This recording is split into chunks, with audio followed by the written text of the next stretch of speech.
Hello everyone. जैसा कि आप सबको पता है कि ईएसआईसी ने फार्मासिस्ट की वैकेंसी निकाली हुई है और लगभग 147 पोस्ट टोटल हैं ऑल इंडिया लेवल पर।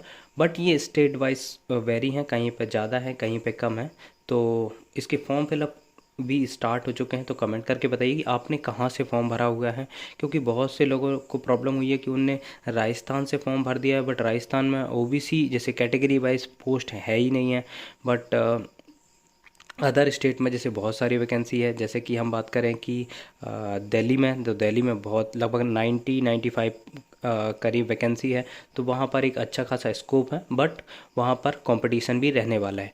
The but the major problem ये है कि जो कि सब लोग फेस कर रहे हैं कि ईएसआईसी ने कोई भी सिलेबस अपना डिस्क्लोज नहीं किया। Syllabus in the sense particular topics के क्या क्या पूछे जा सकते हैं उनके बारे में डिस्क्लोज नहीं किया गया है। तो इस वीडियो में हम कवर करने वाले हैं कि क्या मतलब कौन कौन से इंपॉर्टेंट टॉपिक हमें पढ़ना चाहिए ESIC pharmacist exam point of view से। तो इस वीडियो में मैं बताऊंगा आपको कि क्या इंपॉर्टेंट टॉपिक्स हो सकते हैं। जैसे कि हम बात करें, थोड़ा सा हम सिलेबस देखें तो सिलेबस में आप यहाँ पे देख सकते हैं कि यहाँ पर सिलेबस उनने एक जनरल सिलेबस उनने मेंशन कर दिया है। यहाँ पे कोई स्पेसिफिक टॉपिक यहाँ पे मेंशन नहीं किए हुए हैं, जिससे कि बहुत ज़्यादा कन्फ्यूज़न हो गया है कि क्या पढ़ना चाहिए। तो जैसे जनरल उन्हें लिख दिया कि टेक्निकल आएगा, और नॉन टेक का बड़ा उनने स्पेसिफाई कर दिया है कि जनरल अवेयरनेस आएंगे, जनरल इंटेलिजेंस आएगा, एरिथमेटिक एबिलिटी जो कि मैथ्स वगैरह के क्वेश्चन आएंगे। बट टेक्निकल में आप देखें तो यहाँ पर कोई भी टॉपिक मेंशन नहीं है। जैसे फार्मा से रिलेटेड कौन कौन से टॉपिक पूछे जा सकते हैं वो यहाँ पर मेंशन नहीं किए हुए हैं, जिससे कि बहुत ज़्यादा कन्फ्यूज़न हो गया है कि एस्पिरेंट के बीच में कि हम क्या पढ़ें। क्योंकि पिछली बार का हम देखें तो उनने एडवर्टाइजमेंट निकाला था और लगभग 1 से 2 महीने के बीच 2-1 महीने का टाइम था कि उनने पेपर कंडक्ट करा दिया था, एग्ज़ाम कंडक्ट करा दिया था। तो बहुत शॉर्ट पीरियड ऑफ टाइम मिला था प्रिपरेशन करने के लिए। शायद यहाँ पर भी ऐसा कुछ हो कि बहुत कम टाइम मिले, क्योंकि 24 के इलेक्शंस भी हैं। तो 24 इलेक्शन से पहले होना है और अभी फॉर्म स्टार्ट हो चुके हैं। तो शायद होपफुली 1-2 महीने में ये एग्ज़ाम कंडक्ट करा दें। और तो हमारे पास बहुत ही कम टाइम है और उस शॉर्ट ऑफ ड्यूरेशन में हमें बहुत सारा सिलेबस कवर करना है। जैसे फार्मा की हम बात करें तो फार्मा में बहुत ज़्यादा सिलेबस है। और पिछले सिलेबस से हम कंपेयर करें कि पिछली बार जो फार्मा के क्वेश्चन आए थे वो 100 आए थे, बट इस टाइम आएंगे 50 क्वेश्चन ओनली, जो कि होंगे 100 मार्क्स के। तो ये और थोड़ा सा एक प्रॉब्लम हो गई है कि अब सिर्फ 50 ही क्वेश्चन आने वाले हैं। बट ये अच्छा है कि आपके 50 में से यदि अच्छे खासे सही हो जाते हैं तो आपको वहाँ पर मैक्सिमम स्कोर मिल जाएगा। तो ये थोड़ा सा यहाँ पे दिक्कत है। तो इसको प्रॉब्लम को सॉल्व करने के लिए हम एक थोड़ा सा ये देख सकते हैं, या किसी भी एग्ज़ाम को हमें जानना है कि उसमें कैसे क्वेश्चन आते हैं तो उसका प्रीवियस क्वेश्चन पेपर होते हैं। प्रीवियस क्वेश्चन पेपर 2019 में हुआ था, उसके बेसिस पे हम एक आइडिया लगा सकते हैं कि किस टाइप के क्वेश्चन पूछे जा सकते हैं। तो 2019 में देखें तो हम बहुत ही थोड़ा सा इजी पेपर तो नहीं कहूँगा, बट थोड़ा सा टफ पेपर था। इजीली क्वालिफाई करने वाला तो नहीं था। वहाँ पर मैक्सिमम जो भी मतलब मेरे फ्रेंड्स का भी हुआ है, तो जिनका जीपेट वगैरह क्वालिफाई था उनने ही अच्छा स्कोर किया और उनका ही हुआ था। बट ऐसा नहीं है कि आप यदि प्रिपरेशन करेंगे तो ज़रूरी नहीं है कि जीपेट क्वालिफाई ही वहाँ पर जाके पहुँचें। बट यदि आपकी प्रिपरेशन अच्छी है, सब्जेक्ट में अच्छी पकड़ है, तो आप भी क्वालिफाई कर सकते हैं। 2019 की बात करें हम तो लगभग फार्माकोलॉजी की बात करूं मैं आपसे तो फार्माकोलॉजी और लगभग फार्माकोलॉजी से ही रिलेटेड 25 क्वेश्चन थे। और यदि हम टोटल जैसे एपीएचई देखें और पैथोफिजियोलॉजी देखें तो यहाँ पर लगभग ये आंकड़ा बनता है 30 से 35 क्वेश्चन का। तो 30 से 35 क्वेश्चन आपके सिर्फ और सिर्फ ये रिलेटेड टू बायोलॉजी, हम कहें फार्माकोलॉजी, एपीएचई और पैथोफिजियोलॉजी, इनसे रिलेटेड ही क्वेश्चन आए थे। यदि इनमें आपने अच्छे से पकड़ बना ली है, अच्छे से कवर कर लिया, तो आप थोड़ा अच्छा स्कोर कर सकते हैं। अच्छा, और एक और कमेंट और आया था एक फ्रेंड का कि वो बोल रहे थे कि नॉन टेक तो चलो जैसे तैसे हो जाएगा, मतलब टेक्निकल का बताइए आप। बट मैं ये कहूँगा कि आप नॉन टेक और टेक दोनों को देखें, क्योंकि आप अच्छा स्कोर तभी कर पाएंगे जब आप दोनों में अच्छे मार्क्स लेके आ पाएंगे। क्योंकि जो ऑलरेडी एक थोड़ी सी प्रॉब्लम होगी, जो जीपेट की प्रिपेयर कर रहे हैं वो नॉन टेक नहीं कर पाएंगे, जो नॉन टेक की प्रिपेयर जैसे उनको अदर गवर्नमेंट एग्जाम की तैयारी कर रहे हैं तो वो फार्मा की नहीं कर पाएंगे। तो जो दोनों में अच्छे नंबर लेके आएगा उसकी रैंक अच्छी बनेगी, और अच्छी रैंक का मतलब है कि आपको सिलेक्शन होने के चांसेस ज़्यादा होंगे। तो चलिए अब हम देखते हैं कि क्वेश्चन कैसे आए थे। और फार्माकोलॉजी जो कि एक बहुत मेजर सब्जेक्ट यहाँ पर आता है, क्योंकि और जब आप जाएंगे तो वहाँ पर आपको मैक्सिमम आपको जो काम पढ़ने वाली है वो फार्माकोलॉजी पढ़ने वाली है। क्यों?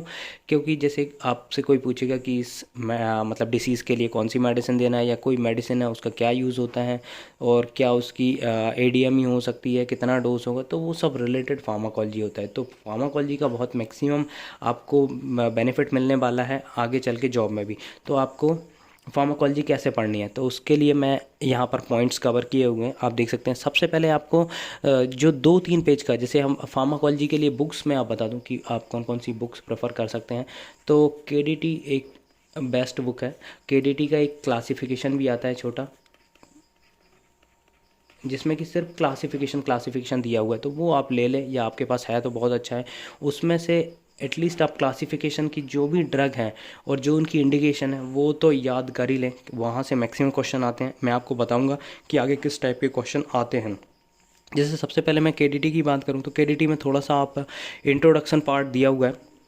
इंट्रोडक्शन पार्ट को आप रीड कर लें तो वहाँ से आपको जेनरिक टर्म्स, जेनरिक क्या होता है, और मींस थोड़ा सा आपको बेसिक आइडिया लग जाएगा कि फार्माकोकाइनेटिक्स क्या होता है, फार्माकोडायनेमिक्स क्या होता है, रिसेप्टार्स क्या होते हैं। तो ये सब आपको पता लग जाएंगे कि मैं आपको, क्योंकि मैं ये क्यों बता रहा हूँ आपको कि आगे जो क्वेश्चन आएंगे जो आए हुए हैं ऑलरेडी 2019 में, उनसे मैं रिलेट करके बताऊँगा कि इंट्रोडक्शन पार्ट से कितने क्वेश्चन आपके कवर हो सकते हैं। फिर सेकेंड हम टॉपिक देखें कि क्लासिफिकेशन। तो क्लासिफिकेशन के लिए मैंने आपको बताया कि केडीटी का जो आता है क्लासिफिकेशन वो आप पढ़ लें, वो थोरोली यदि आपको याद होगा तो आप वहाँ पे लगभग 3 से 5 क्वेश्चन केडीटी के डायरेक्टली ही आते हैं कि इसका क्या यूज़ होता है, या ये किस कैटेगरी की ड्रग है, इसका क्या यूज़ होता है, जैसे एंटी डायबिटिक है या एंटी मलेरियल है, क्या है वो एक ड्रग का नाम दे देंगे कि जनरली बोल देंगे कि आपसे ये प्राइमाक्विन है, प्राइमाक्विन किस कैटेगरी की ड्रग है। तो इस टाइप के क्वेश्चन आते हैं। जैसे उन्होंने पूछ लिया कि प्राइमाक्विन, तो प्राइमाक्विन आपको पता होना चाहिए किस कैटेगरी की ड्रग, वहाँ पे 4 ऑप्शन होंगे। तो यदि आपको क्लासिफिकेशन कंठस्थ है तो आप वहाँ पर इसको लगा सकते हैं। इंडिकेशन, अब आपको ड्रग तो पता है कि ड्रग जैसे प्राइमाक्विन है, तो प्राइमाक्विन का यूज़ क्या होता है, किस डिसीज़ में इसका यूज़ किया जाता है। तो जैसे ये मलेरिया में यूज़ किया जाता है, मलेरिया, तो ये आपको पता होना चाहिए। तो ये 3-4 चीज़ें आपको कंठस्थ होना चाहिए, क्लासिफिकेशन और इंडिकेशन। फिर अब हम देखें तो जो मेजर कवर करता है वो होता है एडवर्स इफेक्ट। तो एडवर्स इफेक्ट आपको ऐसा नहीं है कि सभी याद करना है, और कुछ तो कॉमन ही होते हैं, जैसे नोजिया वोमिटिंग, वो तो आपको याद करने ही नहीं है। बट जैसे कोई स्पेसिफिक होते हैं, जैसे कि हम देखें एक वैनकोमाइसिन ड्रग होती है, वैनकोमाइसिन, कमेंट करके बताइएगा यदि आपको इसके बारे में पता हो इसका क्या यूज़ होता है। तो वैनकोमाइसिन जो होती है उसका यूज़ एंटीबायोटिक है, और इसका एक एडवर्स इफेक्ट होता है रेडमैन सिंड्रोम। तो ये एक इसका स्पेसिफिक एडवर्स इफेक्ट होता है। ये आपको मतलब पूरी फार्माकोलॉजी में सिर्फ इसी का देखने को मिलेगा। तो ये जो वेल नोन साइड इफेक्ट्स होते हैं वो जनरली पूछ लिए जाते हैं। डोजेस की बात करें, डोजेस आपको पता होना चाहिए मेन ड्रग के, क्योंकि आप जब वहाँ पर फार्मासिस्ट के लिए जाएंगे तो वहाँ पर मेनली तो आपको डोज भी थोड़ा सा याद रखना पड़ेगा कि कितना डोज किस पेशेंट को, किस एज ग्रुप के पेशेंट को देना है। तो आपको पूछ सकते हैं। बट ईएसआईसी में ऐसा क्वेश्चन नहीं आया। बट सीजीएचएस, मैंने सीजीएचएस फार्मासिस्ट की जॉब भी की हुई है, तो सीजीएचएस में ये क्वेश्चन खूब आया था, दिल्ली में आया था, मैं आपको बता दूं। फिर हम बात करें कि इसकी सॉरी फार्मास्यूटिक्स नहीं, यहाँ पर फार्माकोकाइनेटिक्स एडीएमई आएगा। एडीएमई एब्जॉर्प्शन, मेटाबॉलिज्म, डिस्ट्रीब्यूशन और एक्सक्रीशन, ये आपको पता होना चाहिए। जो भी नोन होती हैं, जैसे कुछ ड्रग का जो एब्जॉर्प्शन इंटेस्टाइन से होता है, कहीं से स्टमक से होता है, स्किन से एब्जॉर्प्शन होता है, तो वो रूट ऑफ एडमिनिस्ट्रेशन आपको पता होना चाहिए कि ये रूट किस रूट से दी जाती है, तो वो आपको थोड़ा सा आइडिया होना चाहिए। जैसे कि जो स्टेरॉयड होते हैं, कॉर्टिकोस्टेरॉयड वगैरह, वो नेज़ल स्प्रे के थ्रू दिए जाते हैं, तो नेज़ल रूट के थ्रू देते हैं। इंटरेक्शन, इंटरेक्शन डिफरेंट टाइप के होते हैं, जैसे आपने पढ़ा भी होगा, जैसे drug drug interaction, drug food interaction, drug plus disease interaction, मतलब किस मतलब डिसीज़ में आपको ये ड्रग नहीं देना है। तो ये थोड़े से जो भी आपको यदि मिलता है टाइम तो इनको देख लें, क्योंकि ये क्वेश्चन भी आपसे पूछे जा सकते हैं। ड्रग एंड प्रेगनेंसी, ये आपको बहुत अच्छे से पढ़ना पड़ेगा, क्योंकि प्रेग्नेंट आप मैंने जॉब करी हुई है, तो वहाँ पर पेशेंट मोस्टली एज्ड ग्रुप के आते हैं, और दूसरा आते हैं लेडीज़, जो प्रेग्नेंट लेडीज़ वगैरह होती हैं तो वो भी आती हैं, तो उनको आपको देना है कि कौन सी मेडिसिन देना है, कौन सी नहीं देना है। तो वो एक चैलेंज भी रहेगा आपके लिए, और यहाँ पे इसलिए पूछा भी जाता है कि कौन सी ड्रग, कौन सी मतलब कौन सी ड्रग प्रेगनेंसी में देना है कि नहीं देना है, तो ये आपको देखने को मिल सकता है। आपको एक और थोड़ा सा याद रखना है, एंटीडोट कुछ ज़्यादा नहीं है, 10-12 एंटीडोट हैं, उनके नाम याद कर लें, क्योंकि सीधा सा क्वेश्चन आता है कि ये एंटीडोट किसका एंटीडोट है, या फिर आर्सेनिक का एंटीडोट क्या होता है, या फिर एल्कोहल का एंटीडोट क्या होता है, बेंजोडाइजिपिन्स का एंटीडोट क्या होता है। तो ऐसे सिंपल सिंपल क्वेश्चन आ सकते हैं जो कि आप पढ़ लें, क्योंकि 10 से 12 ही एंटीडोट आपको पढ़ने हैं, ज़्यादा याद करने नहीं है, जो कि ज़्यादा इंपॉर्टेंट है। अब हम आगे बात करें कि किस टाइप के क्वेश्चन आते हैं। हाँ, ये मैंने आपको इंपॉर्टेंट टॉपिक बता दिए, बट यहाँ पर मेरा डिस्क्लेमर ये भी है कि ज़रूरी नहीं है कि इनसे ही क्वेश्चन आए, या मैंने जो बताया आपको उससे ही क्वेश्चन आए, क्योंकि जो एग्ज़ाम पेपर बनाने वाला होगा वो पता नहीं है वो कौन होगा। यदि वो किसी प्रोफेसर फार्मास्यूटिक्स प्रोफेसर के पास जाएगा तो वो मोस्टली ही आपको फार्मास्यूटिक्स ही देगा। यदि वो फार्माकोलॉजी के लिए फार्माकोलॉजी वाले के प्रोफेसर के पास जाएगा तो फार्माकोलॉजी के मेजर क्वेश्चन आ जाएंगे। यदि सोटिक्स के पास गया, सोटिक्स फार्माकोग्नोसी के पास गया तो वहाँ पे फार्माकोग्नोसी का क्वेश्चन भी, तो मतलब ये कुछ स्पेसिफिक नहीं होता है कि आपको यही क्वेश्चन पेपर आएंगे जब कि आपका जो है सिलेबस डिफाइन नहीं किया गया है। तो बट ये टॉपिक हैं क्योंकि ये ऑलरेडी क्वेश्चन आ चुके हैं, यदि ये क्वेश्चन आते हैं तो एटलीस्ट आप अटेम्प्ट कर पाएंगे, अदरवाइज़ बहुत ज़्यादा दिक्कत होगी। और फार्माकोलॉजी वैसे भी कोर सब्जेक्ट है तो इससे क्वेश्चन आना ही है, भले ही चाहे कोई पेपर बनाए। अब एक ये और मैं आपसे कहूँगा कि एक थोड़ा सा आप जो ओल्ड क्वेश्चन पेपर हैं, जैसे 2019 का हो गया, एक 16 में भी वैकेंसी आई थी, तो ये आप थोड़ा सा देख के जाएं, अच्छे से पढ़ के जाएं, क्योंकि कई बार क्वेश्चन पेपर में क्वेश्चन रिपीट हो जाते हैं, जैसे कि आप जो कि आपको बहुत यदि अच्छे से पता है तो आपको बेनिफिट उसका मिल सकता है। तो हम बात करते हैं कि 2019 से कैसे ये जो मैंने सिलेबस बताया वो रिलेट करता है। आप यहाँ पे देख सकते हैं इंट्रोडक्शन की मैंने बात करी थी, इंट्रोडक्शन में आपको जनरल इंट्रोडक्शन वगैरह है फार्माकोलॉजी का, तो वो आपको पढ़ना है जनरल फार्माकोलॉजी का। तो उसमें आपको फार्माकोकाइनेटिक्स और फार्माकोडायनेमिक्स आपको मिल जाएगा, तो उससे ही रिलेटेड है। फार्माकोडायनेमिक्स वगैरह आप जब पढ़ेंगे, आप जनरल फार्माकोलॉजी पढ़ेंगे तो वहाँ पर एक टॉपिक आता है रिसेप्टार्स का, और ये देख सकते हैं आप 75 नंबर पे जो क्वेश्चन आया था वो ये है कि निकोटिन रिसेप्टर इज़ तो वो कौन से टाइप का रिसेप्टर होता है, मतलब जी कपल रिसेप्टर होता है, ligand gated ion channel receptor होता है, न्यूक्लियर रिसेप्टर होता है, टायरोसिन काइनेज रिसेप्टर होता है। तो ये ligand gated cation channel receptor होता है। तो इस टाइप के क्वेश्चन इंट्रोडक्शन से पूछ लेते हैं। अब आप देख सकते हैं यहाँ पर एक और क्वेश्चन है कि जो रूट ऑफ एडमिनिस्ट्रेशन है, जो कि इंट्रोडक्शन का ही पार्ट है, व्हेन द ये 11 नंबर का क्वेश्चन है, when the anaesthetic is injected in the sub arachnoid space is termed S epidural anaesthesia, surface anaesthesia, infiltration anaesthesia, spinal anaesthesia. तो इसका सही आंसर था स्पाइनल एनेस्थेसिया। तो आपने यदि इंट्रोडक्शन पढ़ा होता तो ये आप क्वेश्चन अटेम्प्ट कर सकते थे।